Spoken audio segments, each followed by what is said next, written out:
Our organization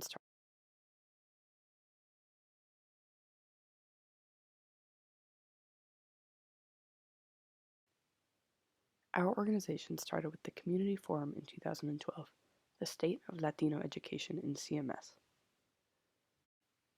In 2012, CMS leaders, Superintendent Heath Morrison, and Mecklenburg County authorities met to listen to the needs of Latino students and the responses suggested by the leaders of the educational community. The 2012 Forum, the State of Latino Education in Mecklenburg County, released some conclusions.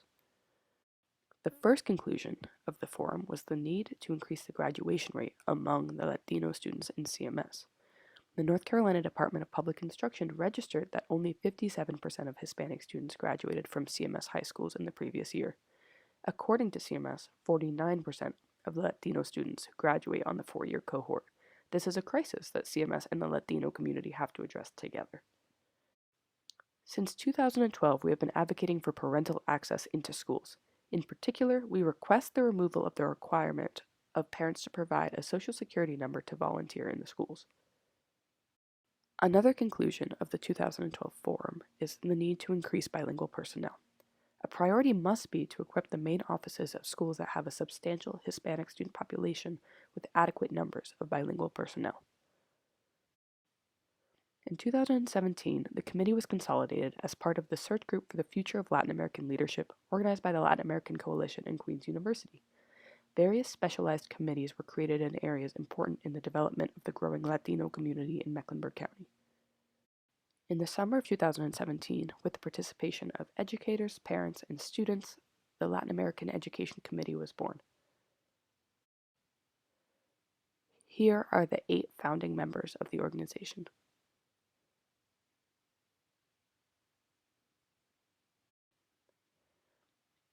We are the Latin American Education Committee. We are teachers, professors, parents, and students. We are here to voice the needs of those students and families who do not speak English.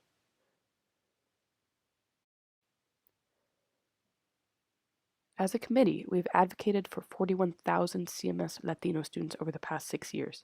The Latin American Education Committee expresses the needs of non-English speaking students and families, proposes solutions, and advocates for equitable change within our schools.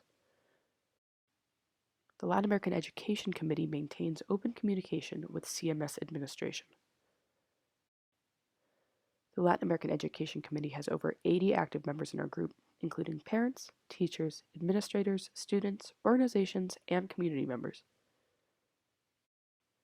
In 2019, we decided to organize the second community forum, the State of Latino Education in Mecklenburg County. Experts prepared a detailed and precise report on the advances in the education of Latinos from 2012 to 2020. The second community forum, the State of Latino Education in Mecklenburg County, took place in the summer of 2020. In July of 2020, in the middle of the pandemic, the second community forum was held. There was progress in the graduation rate. In 2012, the graduation rate for Latinos was only 57%, and in 2015, it was 79.4%. The 2020 Forum recommended CMS leadership to support dual-language early education programs like Charlotte Bilingual Preschool that are proven effective in bridging the education gap. From 2012 to 2020, the statewide Latino graduation rate increased but continues to be the lowest of any ethnic group. The 2020 Forum recommended the implementation of a boot camp for newcomers, also to assess each EL student coming to CMS in order to place them properly in math classes. Like in 2012, the 2020 Forum urged CMS to improve the communication with Spanish-speaking families by increasing the bilingual personnel serving the Latino population. In 2020, Latino parental involvement continued to be a problem. Parents are denied access to the schools to participate in their children's school activities if they do not have a Social Security number or state ID. Once more, the forum recommended that CMS creates a compensation system to reward full-time bilingual personnel, depending on their language proficiency and amount of time they dedicate to interpretation and translation duties. We reiterated the need to facilitate the processes to sponsor international faculty to alleviate the lack of teachers in our classrooms. We insisted on the importance of promoting and celebrating Hispanic Heritage Month. Out of 18,802 employees in the district, 1,332 self-identified as Latinos.